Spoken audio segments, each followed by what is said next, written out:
जब अकु श्रीवास्तव की ये पुस्तक पढ़ रहा था तो बार बार मेरा मन उनकी उनकी तारीफ करने का हो रहा था। इसलिए नहीं कि वो मेरे पुराने मित्र हैं, इसलिए भी नहीं कि हम लोगों का एक म्यूचुअल एडमायरेशन क्लब है, बल्कि इसलिए कि उन्होंने ग्लोबलाइजेशन के बाद की दुनिया, उत्तर उदारीकरण की दुनिया में जन आंदोलनों के ऊपर प्रकाश डालने की कोशिश की है। आमतौर पर धारणा ये है कि उदारीकरण के आने के बाद में पुराने तरीके से जन आंदोलन करना मुश्किल हो गया है। ना पहले की तरह किसान आंदोलन किया जा सकता है, ना पहले की तरह मजदूर आंदोलन किया जा सकता है। छात्र आंदोलनों का मिजाज भी काफ़ी बदल गया है और मध्यवर्गीय आंदोलन तो उदारीकरण के बाद करना और भी ज़्यादा मुश्किल हो गया है, क्योंकि उदारीकरण सबसे ज़्यादा मध्य वर्ग और उसके विस्तार के ऊपर ही अपना फोकस करता है। लेकिन पहले उदारीकरण के पहले आमतौर पर राजनीति के क्षेत्र में ये कहावत प्रचलित थी कि जो जितना सड़कों को भरेगा वो उतना ही संसद और विधानसभाओं को भी भरेगा। लेकिन अब तो ऐसा होता नहीं है। अब तो जो बिना आंदोलन के जरिए पार्टियां सत्ता में आती जरूर हैं, लेकिन उनके प्रभाव बहुत ही जटिल होते हैं। उनके प्रभाव ऐसे होते हैं जो कि एकदम सीधे सामने समझ में नहीं आते। और उदारीकरण के बाद एक और बात हुई है कि जनता की जो गोलबंदी करनी है, गोलबंदी करने के जो पुराने तौर तरीके थे वो भी अब उतना प्रभावी नहीं रह गए हैं। अब बिल्कुल नए तरीकों से गोलबंदी होने लगी है। संचार क्रांति हो गई है, डिजिटल दुनिया सामने आ गई है, मीडिया का साइज बहुत बढ़ गया है। तो उदारीकरण के बाद सब कुछ बदल गया है। तो ऐसे में जब ये पुस्तक मैं देखता हूं तो फिर इस पुस्तक में शुरू से आखिर तक छोटे आंदोलन, बड़े आंदोलन, एक पूरा सिलसिला दिया हुआ है। और वो सिलसिला ये बताता है कि किस तरीके से जन आंदोलनों की संरचना बदल रही है। और उस बदलती हुई संरचना की एक पूरी थीसिस इस पुस्तक के अंदर झलकते हुए मैं देखता हूं। मैं देखता हूं कि इस पुस्तक में से एक 7 सूत्रीय थीसिस निकाली जा सकती है। और उसके कुछ सूत्र जो इस पुस्तक में मौजूद हैं, मैं उनको रेखांकित करना चाहूंगा। सबसे पहली बात, जो बहुत ही महत्वपूर्ण बात है जो अकु श्रीवास्तव ने इसमें लिखी है, वो ये है कि हम लोगों को आंदोलन की व्याख्या करते समय आंदोलन और कैंपेन में फर्क करना चाहिए। जो सोशल मीडिया के जरिए और दूसरे ज्ञापन देने के जरिए और दूसरे तौर तरीकों से, या टीवी का जमाना आ गया है, 10 लोग एक जगह खड़े हो गए तो वो एक सीन बन जाता है और टीवी के जरिए बिल्कुल वो नारे लगाते हुए लोग दिखाई पड़ते हैं, लेकिन वो कोई जन गोलबंदी नहीं होती।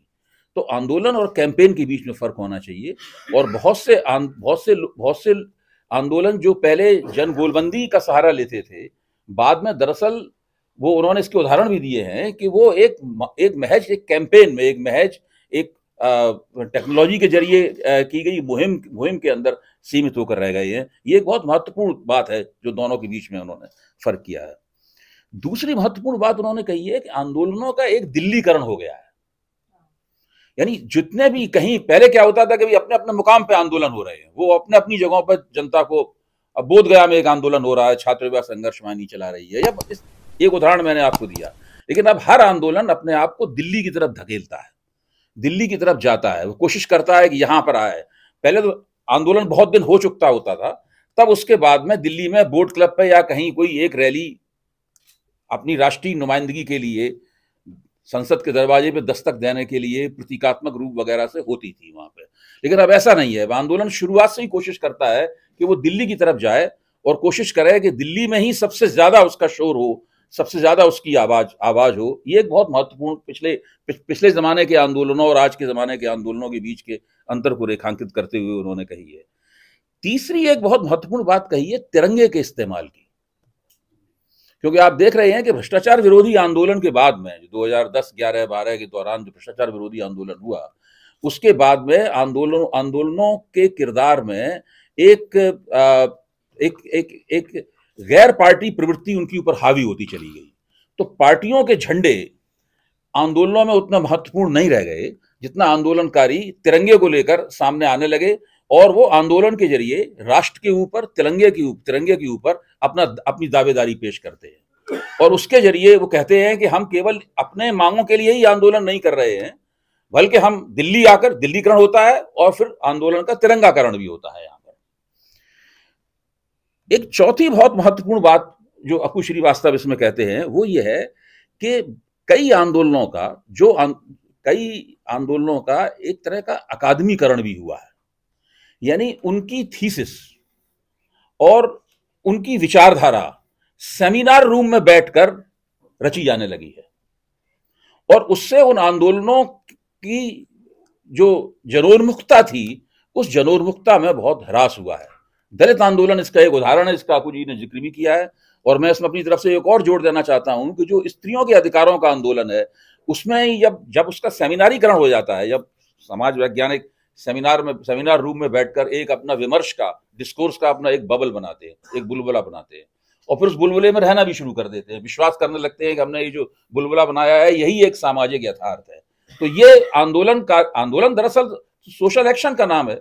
जनता को आप गोलबंद करते हैं, उनको सड़क पर लाते हैं, उनको एक राजनीति मिलती है, वो सरल तरीके से नारों में व्यक्त होती है, वो सत्ता के साथ संघर्ष में व्यक्त होती है। उसकी बजाय सेमिनार रूम में ही सब चीजें रच ली जाती हैं, और आंदोलनों से ये उम्मीद की जाती है कि वो सेमिनार रूम में रची गई विचारधारा के आधार पर, जो आमतौर पर इसको मैं हाइफनेटेड आइडियोलॉजी कहता हूं, वो विचारधारा के आधार पर वो उस तरीके से अपनी कार्रवाई करेंगे। तो उससे भी आंदोलनों के किरदार में बहुत बड़ा परिवर्तन हुआ है, और मैं तो समझता हूं वो परिवर्तन आंदोलनों के ग्राफ में एक गिरावट दरपेश करता है।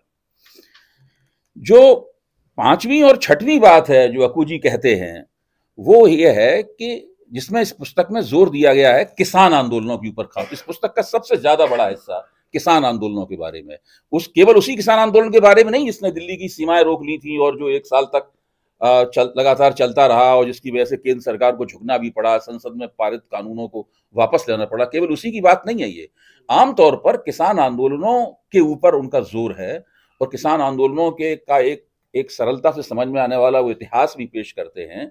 और जाहिर है कि भारत की जिस देश की एक जमाने में 80 सैकड़ा आबादी खेती पर आधारित थी, और आज भी 65-66% आबादी खेती पर आधारित है, तो उस देश में किसान आंदोलनों और उसकी एक जो नई समझ होनी चाहिए, उसको व्याख्या के लिए और समझ के लिए पेश करना बहुत जरूरी भी है। और जो छठवीं बात वो कहते हैं, वो छात्र आंदोलनों के बारे में है। देखिए, राजनीति में जो नई ऊर्जा आती है वो छात्रों के जरिए आती है, और इस प्रक्रिया में उन्होंने छात्र आंदोलनों का भी जिक्र किया है, उससे जुड़े विवादों का भी जिक्र किया है, और साथ में जो विदेशों में मशहूर छात्र आंदोलन हुए हैं, एक तरह से एक अध्याय में पूरी तरह एक परिशिष्ट में उसकी पूरी उन्होंने सिलसिलेवार चर्चा भी कर दी है। तो ये जो 6 थीसिस हैं, 7वीं थीसिस जो इसमें अनुपस्थित है, उसका मैं जरूर यहां पर जिक्र करना चाहूंगा विशेष रूप से। और वो अनुपस्थित इसलिए नहीं है कि वो उसका जिक्र नहीं किया गया उसमें, वो अनुपस्थित उस तरीके से उसको पेश नहीं किया गया है जिस तरह से ये 6 बातें इसके अंदर पेश मिलती हैं हमें। और वो 7वीं थीसिस ये है कि आंदोलनों के प्रति लोग अपने आप को लोकतांत्रिक कहने वाली सत्ता का क्या रवैया रहा है। इसमें बहुत जगह आपको जिक्र मिल जाएगा कि इस तरह उस आंदोलन पर दमन हुआ, उस नेताओं को गिरफ्तार किया गया, फलाना कानून के खिलाफ इस्तेमाल किया गया, ये सारी जिक्र आपको मिल जाएंगे। लेकिन उसके बारे में अलग से सूत्र रूप में जैसे दूसरी बातें कही गई हैं, उसमें सत्ता का जो रवैया है, उस रवैये के बारे में इसमें चर्चा नहीं है। मैं समझता हूं इस थीसिस में ये 7वीं चीज अगर और जुड़ जाए तो ये बाकायदा एक थीसिस बन जाएगी, जो कि उदारीकरण के बाद के आंदोलनों के बारे में एक बहुत ही माकूल किस्म के विमर्श को अंजाम देगी। तो इस तरह हम देखते हैं, चाहे नेहरू की सरकार हो या नरेंद्र मोदी की सरकार हो, कोई भी सरकार हो, सरकारों में आमतौर पर अपने विरोध और आलोचना के खिलाफ सोचने का दमन करने की, उसको कमतर करने की प्रवृत्तियां होती हैं। लेकिन ये दोनों प्रवृत्तियां भारतीय लोकतंत्र में पहले दिन से, जब भारतीय लोकतंत्र का उद्घाटन होता है 15 अगस्त 1947 को, और उससे आज तक ये प्रवृत्ति बड़ी मजबूती के साथ मौजूद है।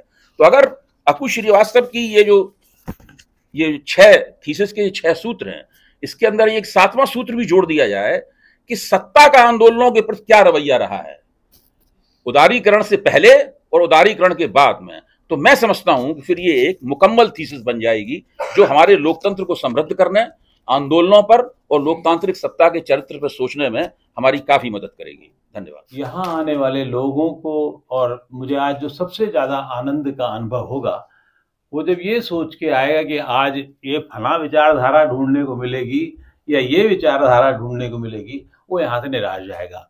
उसको वो सभी चीजें मिलेंगी जो उस पूरे समाज में 70 साल में हुआ है, 75 साल में हुआ है, और हमने देखा है जो अच्छा हुआ है वो और जो बुरा हुआ है।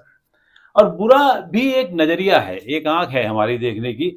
अब वो चाहे पटेल के माध्यम से देखी गई और आज की सरकार तक देखी जा रही है। और सबसे पहले तो मैं वहीं से शुरू करता हूं कि ये उसी आंख की बदौलत मैंने अपनी एक किताब शेल्फ की है। मैं रीजनल जर्नलिज्म पर और वहां के पत्रकारिता पर काम कर रहा था, काफी काम कर चुका।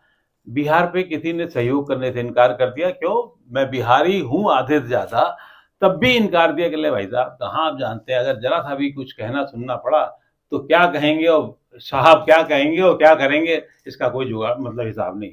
मेरे बाल काफी कुछ साहब की देन पे गायब हुए हैं, इतने तनावों में। साहब नंबर 1, आप पुराने वाले साहब वाले जो साहब थे वो तो फिर थोड़ा उनका पेट वेट ठीक है, इनका पेट भी ठीक नहीं है। और ये इतिहास जो है वो सिर्फ आज का नहीं है, 40 साल पहले से भी अगर आप देखना शुरू करेंगे तो बहुत जितने सत्ताधारी रहे हैं वो सब जब सत्ता में आते हैं तो उनका वही पहली जो जब 48 आज़ादी के बाद जब जैसे लोगों ने समझने की कोशिश की उसी तरीके का होता गया। और धीरे धीरे उसमें बीच में जरूर एक ऐसा दौर आया जब थोड़ा हमें उदारवाद देखने को मिला, लेकिन वो फिर खत्म हो गया इमरजेंसी के बाद के हालात में जैसे थे। खैर वो विषय नहीं था। विषय जो पुस्तक का है, उत्तर उदारीकरण के आंदोलन। सबसे पहले तो मैं आभार अदिति जी का दूंगा, क्योंकि ये 4 साल पहले जब इस किताब पे हम लोगों ने चर्चा शुरू की और जब बात हुई और फिर लिखने की बात आई तो मुझे लगा काफ़ी मुश्किल काम है। और सच तो ये है कि 4 साल, लगभग 3 साल में ये किताब तैयार हुई, और अगर कोरोना नहीं होता तो ये किताब तैयार नहीं हो पाती है। इसके लिए न जाने कितने लॉकडाउन का फायदा मिला। हाँ, लॉकडाउन का फायदा मिला और घर में बैठे रहने का फायदा मिला। रात लेकिन काली हमने वैसे भी की, तभी हो पाया, नहीं हो नहीं पाता। और न जाने कितनी यात्राएं करनी पड़ी, न जाने कितनी बार मिलने जाना पड़ा। आप सब लोग जानते हैं घनश्याम शाह साहब को, बहुत बड़े सोशल साइंटिस्ट हैं, अहमदाबाद में हैं। उनसे मिलने के लिए मुझे 2-3 बार जाना पड़ा, उनसे बातचीत की और बहुत सारे लोगों से बातचीत की। अरुण भोले साहब जो मेरे भोले के पिताजी हैं, जेपी के बहुत सहयोगी साथी रहे हैं, उनसे मिलने, उनसे बातचीत करने। और फिर दलित आंदोलन की जब बात की जाए तो आजुदय अपने नहीं हैं, बहुत सारे लोग जो दलित के आंदोलन से जुड़े हुए थे उन सब से मिलने की बातचीत की है। तो एक सिलसिला बनाना पड़ा और फिर कहीं जाकर के ये काम हुआ। ये तो हमारा देश और समाज आंदोलन से भरा हुआ, और तब हमें लगता है कई बार कि जो आंदोलन हो रहे हैं वो हो सके चुक जाएंगे, खत्म हो जाएंगे।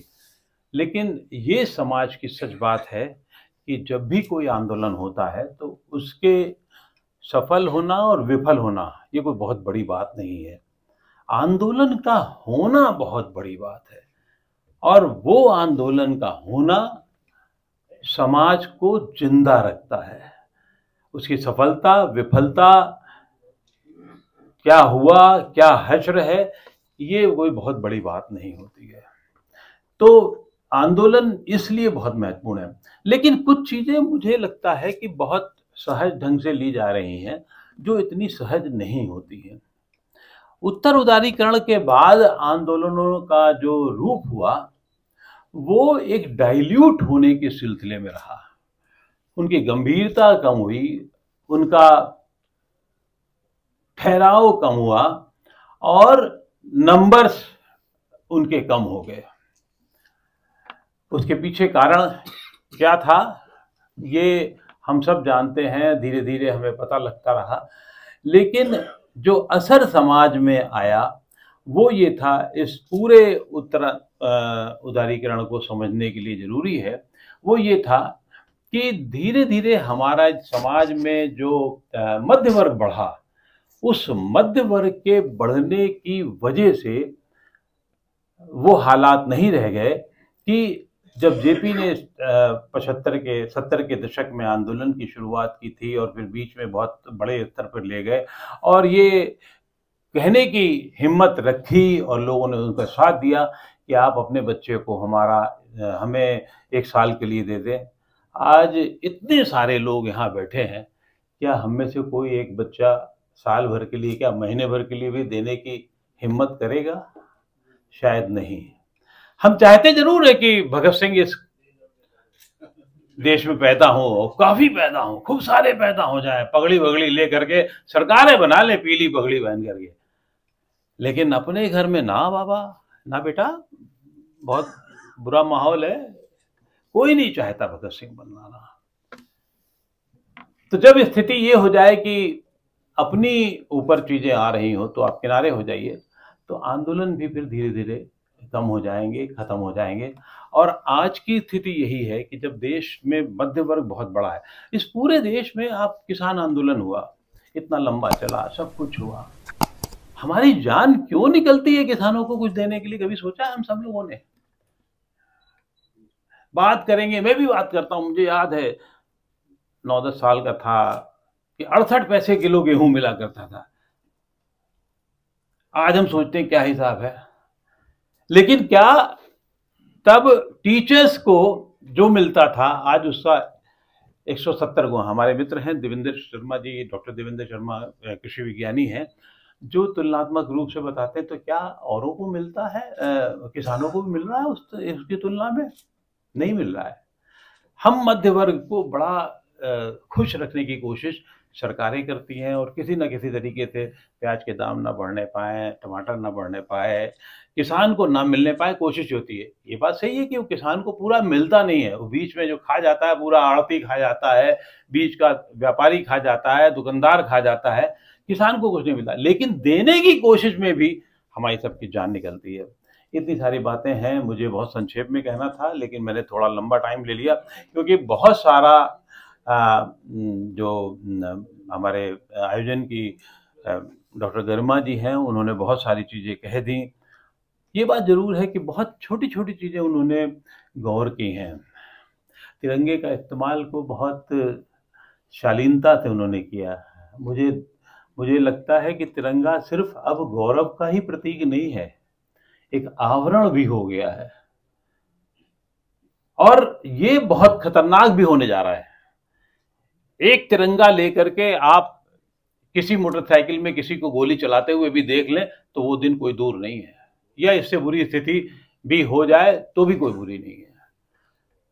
दलितों को लेकर के भी जितना बड़ा आंदोलन करने की कोशिश की, हमारे समाज ने उन दलितों को छोटी छोटी चीजें दे करके उन्हें बड़ी चीजों से वंचित कर दिया।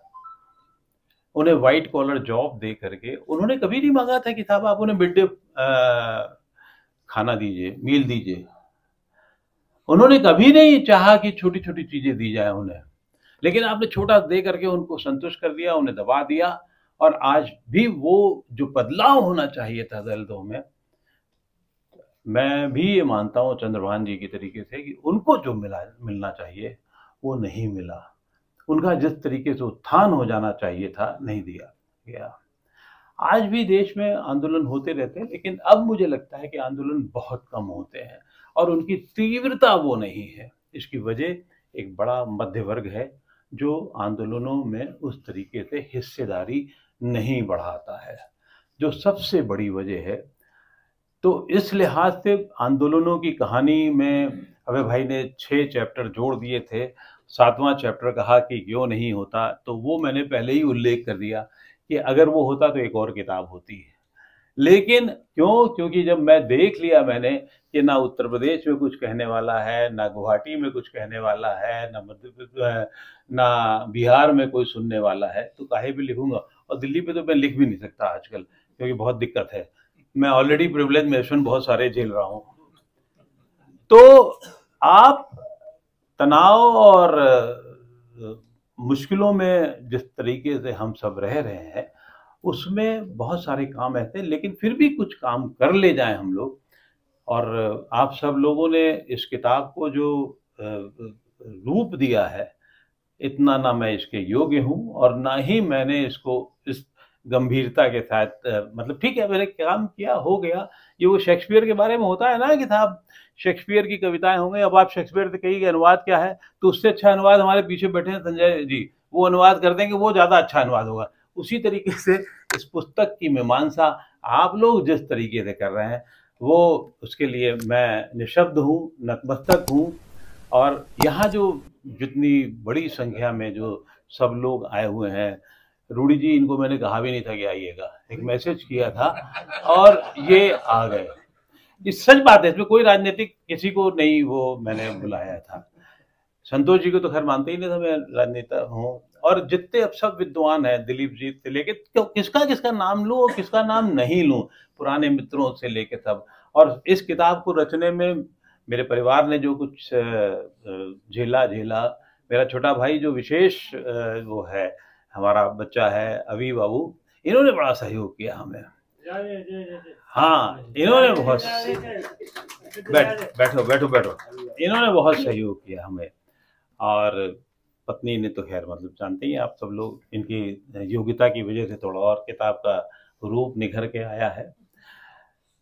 मेरा जो जॉगर्स क्लब है, जो जिसकी बदौलत मैं अभी भी इस तरह से बोल खा पी रहा हूँ, सुबह 1-1.5 घंटा उनके साथ जो लगाता हूँ और दिमाग खोल करके किनारे करके हम लोग हंसते हैं, उस सबको बहुत मुबारकबाद। और ये ईश्वर से कामना कि ऐसे ही हम सबका साथ बना रहे, आप लोगों का साथ बना रहे, आप लोगों का दुलार बना रहे, हमारे साथी काम करने वाले साथियों का काम बना रहा है। जिस अखबार में मैं हूँ उसके प्रबंधन और साथियों के विरुद्ध बहुत सारा हुआ, दोस्तों ने तो बहुत कुछ मुझे दिया और ये भी उन्हीं की बदौलत। आप सबको नमन, आप सबको प्रणाम। और अब मैं ज़्यादा बात ना कर करके बद्री जी की मेरे ख्याल से बारी है, तो संदीप राव जी कुछ कहना चाहेंगे, फिर उसके बाद औपचारिक रूप से बात करेंगे। मैंने अपनी बात थोड़ी संक्षेप में रखी है और आभार के नाम पर अदिति जी और अरुण जी का उतना जिक्र नहीं किया जितना ज़्यादा किया जाना चाहिए था। बहुत बहुत आभार आप सबका। सबसे पहले तो इस किताब पर अक्कू जी को बार बार बधाई, और वाणी प्रकाशन को भी, कि एक बहुत अच्छा काम आपने किया है और जिसके गुणों की चर्चा हमारे दो महत्वपूर्ण वक्ताओं ने किया है, गरिमा जी ने और अभय जी ने, और अपनी सलाह भी दिए हैं। ये ठीक है कि कोई भी किताब जब लिखी जाती है तो अपने भीतर ही दूसरी किताब के सूत्र छोड़ देती है, और जिसको कि एक बहुत बड़े चिंतक हैं हमारे फूको कहते हैं कि कोई भी किताब लिखना एक तरह से दीवार में खिड़की खोलना होता है। आगे आप उससे एक दूसरी दुनिया की तरफ बढ़ते हैं और एक दूसरी किताब लिखते हैं। तो ये किताब एक दूसरी किताब की तरफ जरूर जाएगी, ये तो तय ही है, और उसकी विमर्श की शुरुआत भी हो गई है। दूसरी बात है कि इस किताब का जो शीर्षक है, उत्तर उदारवादी दौर के आंदोलन, इसका मतलब ये नहीं है कि उदारवादी दौर खत्म हो गया। इसका मतलब कि कोई भी उत्तर अपना एक्सटेंशन होता है, एक रिफाइंड एक्सटेंशन होता है। तो एक तरह से जिसको हम लॉन्ग 90s कहते हैं, कि लॉन्ग ए डूरे ऑफ 90s, कि 90s ही चल रहा है, 90s ही चल रहा है, 90s ही हमारे पूरे जीवन संस्कृति को रिशेप कर रहा है। तीसरी बात जो महत्वपूर्ण है कि उत्तर उदारवादी दौर में कुछ भी सेक्लूडेड नहीं है। पूरी दुनिया में जो हो रहा है उसी तरह का भारत में भी हो रहा है। आंदोलनों के ढंग, करने के तरीके, आंदोलनों के जो भी पूरे फॉर्म है, प्रोसेसेस है, उनका अगर आप माइन्यूटली अध्ययन करें तो सोशल मीडिया का रोल, मोबाइल का रोल, मोबिलाइजेशन के प्रोसेस, इश्यूज, डिमांड्स, लगभग आसपास आपको भारत में, चूंकि अब ये विकसित भारत नहीं हुआ है, विकसित भारत होने की प्रक्रिया में है, तो यहाँ पर मुद्दे थोड़े अलग होंगे, लेकिन फॉर्म प्रोसेस पूरी दुनिया में एक तरह से है। क्योंकि उदारवादी दौर ने, यानी उदारवादी दौर ने आपको एक जैसा बना दिया, इकोनॉमी, सत्ता का ढंग, शासन का ढंग, और जब ये एक तरह का हो गया है तो इसका प्रोटेस्ट भी उसी एक ही तरह का होगा। जब governance, control, distribution of resources एक तरह के होंगे तो उसका प्रतिरोध का ढंग भी एक ही तरह का होगा।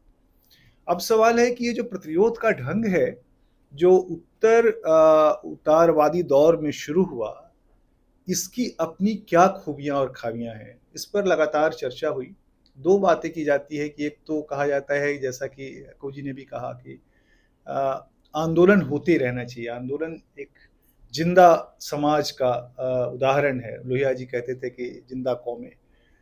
एक है कि क्या ऐसा भी हो सकता है कि कोई ऐसा समाज हो जिसमें आंदोलन ही ना हो? आंदोलन से मुक्त एक बहुत समरस, एक इक्वल सोसाइटी भी क्या बन सकती है क्या? मुझे लगता है कि बन सकती है तब जब राज्य न हो, और राज्य जब भी होगा तो प्रोटेस्ट होगा, क्योंकि राज्य से डिस्ट्रीब्यूशन का सवाल खड़ा होगा, प्रतिरोध। और जब डिस्ट्रीब्यूशन का सवाल खड़ा होगा, आपने ये नहीं दिया, आपने ये दिया तो ऐसे नहीं दिया, वैसे नहीं दिया, तो प्रोटेस्ट आएगा। तो राज्य मुक्त समाज संभव है क्या? और जहां नहीं संभव है, वहां अमेरिका जैसे एफ्लुएंट सोसाइटी में भी प्रोटेस्ट होते हैं, डिसेंट होते हैं, वेस्ट में भी डिसेंट होते हैं। उनके रूप अलग अलग हैं, फॉर्म अलग अलग हैं। इसका मतलब कि राज्य है तो डिसेंट है, राज्य है तो प्रोटेस्ट है। और राज्य के बिना समाज अगर हो जाए तो एक इक्वल, जो कि मार्क्स की भी अवधारणा की परिकल्पना थी कि ये स्टेटलेस सोसाइटी, तो वो क्या संभव है? क्या एक यूटोपिया को भी क्या प्राप्त कर सकते हैं हम लोग? एक तो ये एक बात है। दूसरी बात है कि ये जो उत्तर उदारवादी दौर के, उत्तर उदारवादी जो शब्द है वो बड़ी समस्या खड़ी करता है, क्योंकि वो कहने में भी एक समस्या है, और कॉन्सेप्चुअली भी एक एक्सटेंशन है उदारवाद का, लगातार चल रहा है। मैं एक में जरा सा, हम लोगों ने हेडलाइन तक में किताब में गड़बड़ करने जा रहे थे, फिर अचानक उसका वो हुआ, उत्तर उदारवाद के आंदोलन हो गया था, फिर लगा कि नहीं गड़बड़ हो रही हम लोगों से, तो उदारीकरण के आंदोलन पे फिर हम आए। तो जो अगली बात है कि जो पूरी दुनिया में जो उदारवादी इकोनॉमी, प्रॉन जो गवर्नेंस है, ओरिएंटेड गवर्नेंस है, उसने सिविल सोसाइटी मूवमेंट्स को जन्म दिया। जन प्रतिरोध के अलग अर्थ पैदा हुए, और वो जो पूरा मूवमेंट खड़ा हुआ, उसके बारे में एक बहुत अच्छी एनजीओ मूवमेंट्स आए, एनजीओ आए। भले ही आप कहें वो आंदोलन है या नहीं है, लेकिन अब वही आंदोलन है। अब आप जेपी मूवमेंट की कल्पना नहीं कर सकते, क्योंकि अब जो अपनी पूरी सोसाइटी की संरचना है, कम्युनिटी की संरचना है, वो रिशेप हो चुकी है। जब वो रिशेप हो चुकी है तो प्रोटेस्ट वो ऐसे ही करेगी जैसी वो बनी है, जिसका कारण उन्होंने बताया कि मध्य वर्ग का एक्सटेंशन बहुत बड़े पैमाने पर हुआ है। तो अब वो जो है उसके बारे में बहुत अच्छे अध्ययन हुए हैं, और हमारे बहुत सारे चिंतक जो बाहर के हैं, अगम्बेन हैं, बहुत सारे हैं, जो ये बात कहते हैं कि ये जो एनजीओ मूवमेंट्स हैं, यानी एनजीओ में सिविल सोसाइटी मूवमेंट्स हैं, इनके पास भविष्य की कोई संकल्पना नहीं है, यानी प्रोटेस्ट विदाउट फ्यूचर। ये ऐसे प्रोटेस्ट हैं जिनके पास कोई विजन नहीं है भविष्य का। जयप्रकाश मूवमेंट के पास एक विजन था कि हम इसके बाद कैसा भारत बनाना चाहते हैं, हम संपूर्ण क्रांति के बाद हम कैसा भारत बनाएंगे, एक विजन था जयप्रकाश जी के पास। उसके बाद क्या किसी आंदोलन के पास ये विजन है कि अगर किसान आंदोलन चला तो सिर्फ आर्थिक सवालों पर ये मिल जाए, वो मिल जाए? क्या ये सवाल उठा कि एक ऐसा स्टेट बने जिसमें किसान डोमिनेंट हो, किसान गवर्नेंस को तय करे? मुझे लगता है कि ये नहीं हुआ और न हो सकता है, क्योंकि अब जो स्वरूप बदल गया है कम्युनिटीज का, और वो स्वरूप क्या बदला है? वो ये बदला है कि जैसा कि उन्होंने बताया कि मध्य वर्ग क्या है? एक बहुत ही स्वार्थ, इस उदारवादी दौर में बहुत ही सेल्फ सेंटर्ड मिडिल क्लास, यानी एक लितराती, एक जो फ्रेंच मिडिल क्लास का जो कॉन्सेप्ट था, वो जो नागर था, उसकी जगह एक बहुत ही सेल्फ सेंटर्ड, संवेदनहीन और बहुत ही आत्मतोषी किस्म का मिडिल क्लास पैदा हुआ है, जो कोई भी प्रोटेस्ट लीड नहीं कर सकता। इसलिए मेरा मानना है, मैंने कई जगह लिखा है, इस बात लिख के भी कहा है कई अखबारों में, इंडियन एक्सप्रेस में भी मैंने एक लेख लिखा था कि प्रोटेस्ट की संभावना कम होती जा रही है। प्रोटेस्ट के तत्व मरते जा रहे हैं आदमी के भीतर, जिसके आधार पे आप प्रोटेस्ट करते हैं। प्रोटेस्ट की एजेंसी कमजोर होती जा रही है, और प्रोटेस्ट जो है भी वो निगोशिएशन के लिए है, निगोशिएशन फॉर एकोमोडेशन। कोई भी समाज, यानी जो ये उदारवाद ने एक ऐसा कंडीशन बनाया है कि आप लंबे समय तक विद्रोह नहीं कर सकते। जो 2-4 दिन किया आपने, 5 दिन किया, कुछ मिल गया, कुछ ले दिया, कुछ दे दिया, उसके बाद आप, क्योंकि आप कर नहीं सकते। तो अब आप बहुत अपने घेरे में, उस घेरे का एक बहुत बड़ा वॉल है, protest with in wall, and wall क्या है, ये है, ये आपको अपने भीतर घेरे हुए है। सारा प्रोटेस्ट आपका इसमें चलेगा। और न केवल ये जनता पर दोष मत दीजिए, ये नेताओं का भी है। कोई भी नेता मास मूवमेंट नहीं खड़ा करना चाहता है, भले ही भारत जोड़ो यात्रा कर ले, भले ही कुछ और कर ले, क्योंकि नहीं करना, इसलिए नहीं करना चाहता क्योंकि उसको लगता है कि सोशल मीडिया पर हमने प्रोटेस्ट कर दिया तो हमारी अकाउंटेबिलिटी खत्म हो गई। और उसमें अच्छा, जो उसके समझाने वाले भी हैं वो समझाते हैं इसी से आपको वोट भी मिल जाएगा, सारा पोलराइजेशन, मोबिलाइजेशन इसी से हो जाएगा।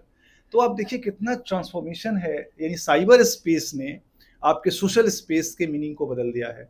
साइबर स्पेस ने आपके सोशल स्पेस को डिस्प्लेस कर दिया है।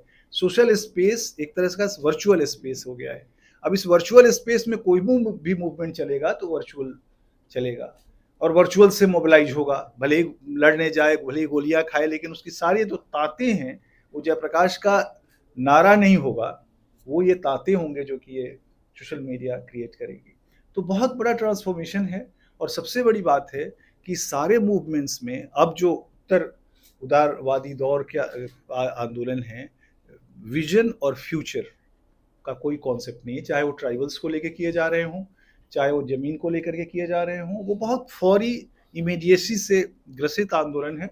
इमीडिएसी से आगे सोचने का उसके पास विजन नहीं है। इन सब मुद्दों पे मैं ज़्यादा बात नहीं करूँगा, बस ये बात कह के अपनी बात समाप्त करूँगा कि इस किताब की एक खूबी है जिसकी तरफ गरिमा जी ने इशारा किया था कि पठनीयता है इस किताब में। एक तो दस्तावेजीकरण है और दूसरी पठनीयता है। मेरी कामना है कि ये और मैं अदिति को कभी कल हम लोग बात भी कर रहे थे कि किताबें हम ऐसी बनाएं कि लोग सुन सके, यानी पढ़ें और सुन सके, इतनी सहज हो। इसके लिए माध्यम क्या होंगे, एक बहुत इंटरेस्टिंग बात कह के मैं अपनी बात समाप्त करता हूँ। एक बार अकबर से मिलने स्वामी हरिदास गए, मैं कई बार ये सुनाता हूँ कई जगह। तो अकबर ने कहा उनसे कि मैंने आपकी किताब, उन्होंने कहा मैं स्वामी हरिदास हूँ, उन्होंने कहा मैंने आपकी किताब सुन रखी है। तो जो किताब सुन रखी है जैसी स्थिति बने और ये किताब ऐसी हो जाए कि एक कथा में बदल जाए, जैसा कि गरिमा जी कह रही थी कि इससे कथा के सूत्र, यानी कथा में बदल जाए, क्योंकि ये सारे आंदोलन कथा हैं, एक तरह के समाज कथा हैं। और उस समाज कथा कहने की ज़रूरत है। कहने के फॉर्म क्या होंगे, कंटेंट क्या होंगे, ये हमें इवॉल्व करना होगा। तो एक नई तरह की राइटिंग की ज़रूरत है, खास करके सोशल प्रोसेसेस को, सोशल मूवमेंट को कहने के लिए। नहीं तो वो फिर वो ईपीडब्ल्यू के आर्टिकल की तरह होके रह जाएगी, या कंट्रीब्यूशन टू इंडियन सोशियोलॉजी के रिसर्च आर्टिकल की तरह होके रह जाएगी। और हिंदी को ऐसी किताबों की ज़रूरत है, क्योंकि हिंदी का पाठक चाहता है कि वो परिवर्तनों को समझे, प्रोसेसेस को समझे, लेकिन बहुत बोझिल ना हो, मतलब वो थोड़ा आरामदायक रीडिंग भी चाहता है। तो कंफर्टेबल रीडिंग कैसे बनाएं, इसमें मुझे लगता है कि ये किताब को मदद करेगी और इसको हम और ज़्यादा गहन को बदल सकते हैं। मैं अपनी बात यहीं समाप्त करता हूँ। बहुत बहुत धन्यवाद, आपने मुझे मौका दिया। मेरा नाम हर्ष है और मिडिल क्लास को आपने कह दिया कि ये बहुत सेल्फ सेंट्रिक है, और एक देश के पत्रकार हैं यहाँ, वो कहते हैं कि ये कम्युनल है। सबसे ज्यादा टैक्स तो पे मिडिल क्लास कर रहा है इस देश में सर, और आप सब लोगों को मिडिल क्लास से शिकायत है सर। शिकायत देखिए तो सवाल आपको देखिए, मिडिल क्लास नहीं सर, इंटाइटलमेंट कर रहे हैं ना आप। एक कह रहे हैं कि ये कम्युनल है, राजदीप सरदेसाई का मैं नाम ले देता हूँ, उन्होंने कहा ये मिडिल क्लास जो है ये बहुत बड़ा कम्युनल है, इसी वजह से बीजेपी में सत्ता में आ गई। आपने कह दिया कि ये सेल्फ सेंट्रिक है, ये आंदोलन करना ही चाहता है। सर वो अपने खाने पीने में लगा हुआ है, अपने बच्चों के भविष्य में लगा हुआ है, वो आंदोलन क्यों करे, किस लिए करे सर? देखिए, आपकी बात का उत्तर मैं बस एक लाइन में देना चाहता हूँ, लेकिन आप बैठ जाएंगे, खड़े रहेंगे तो सर सभी खड़े रहे, मुझे भी कोई दिक्कत नहीं। बस बैठ जाएंगे तो अच्छा रहेगा, क्योंकि आपने अपनी बात कह दी, मेरी बात तो सुन लीजिए। देखिए, आप उसको सेल्फ सेंट्रिक कहें ना कहें, कोई और शब्द दे दें, आप उसको कोई और शब्द दे दें, हमें उससे कोई इतराज नहीं। बस मैं आपको एक छोटी सी बात सुनाना चाहता हूँ, और वो बात ही शायद आपके बात का उत्तर हो। हम अभी हमारे गांव में, बिहार के एक गांव का रहने वाला हूँ, तो हमारे गांव से 2 कोस दूर बस स्टैंड है, तो हमें गांव से आना पड़ता है बस पकड़ने के लिए, तो खेतों से होकर जाना पड़ता है अभी भी। तो मैं आ रहा था तो एक दलित खेत कोड़ रहा था और एक गीत गा रहा था। खेत कोड़ रहा था और गीत गा रहा था दोपहर में। गीत क्या था? का होई राई राई पाई पाई जोड़ी के, एक दिन उड़ जाई है सुगनवा पिंजड़ा के छोड़ के। तो अब ये जो राई राई पाई पाई जोड़ने वाला मिडिल क्लास है, वो हर क्षण राई राई पाई पाई में बंधा रहता है। और वो जो रोज रोटी की लड़ाई लड़ता हुआ खोदता है और खाता है, वो कहता है ये क्या करोगे बचा कर। वो काउंटर भी करता है, क्रिटिक भी करता है। जो पूरा ग्लोबलाइजेशन उससे पैदा हुआ, ये जो बचाने की संस्कृति, हवेकने की संस्कृति, जो 5 पैसा है तो 2 पैसा बचा लो, उसको इन्वेस्टमेंट कर दो, ये बना लो, उसको वो क्रिटिक करता है। वो क्रिटिक कहाँ से आता है? कबीर से आता है, रविदास से आता है, शिवनारायण से आता है।